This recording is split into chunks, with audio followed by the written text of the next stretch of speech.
বাঁধাকপির পকোড়া বানানোর জন্য বাঁধাকপি কেটেছি, তারপরে ভালো করে জল দিয়ে ধুয়ে নিয়েছি। পরিমাণ মতো লবণ মাখিয়ে 10 মিনিটের জন্য রেখে দেব। ছোলার বেসন নিয়েছি হাফ বাটি মতো, কর্নফ্লাওয়ার নিয়েছি তার হাফ, আপনারা চাইলে চালের গুঁড়ো নিতে পারেন।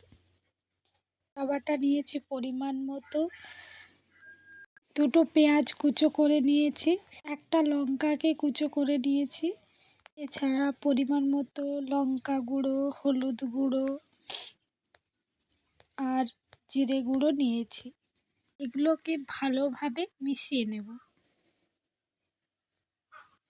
ভালোভাবে মেশানোর পর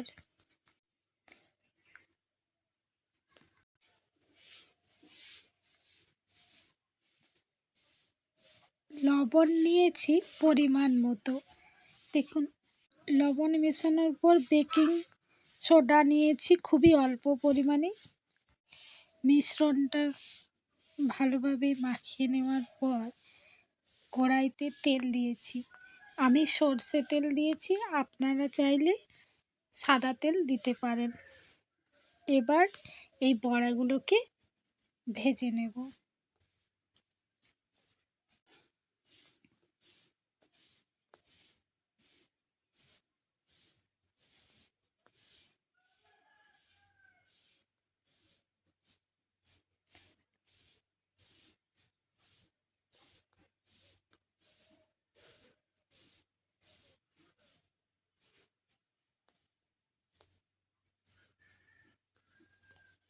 দেখুন, বড়াগুলো ভাজা হয়ে গেছে।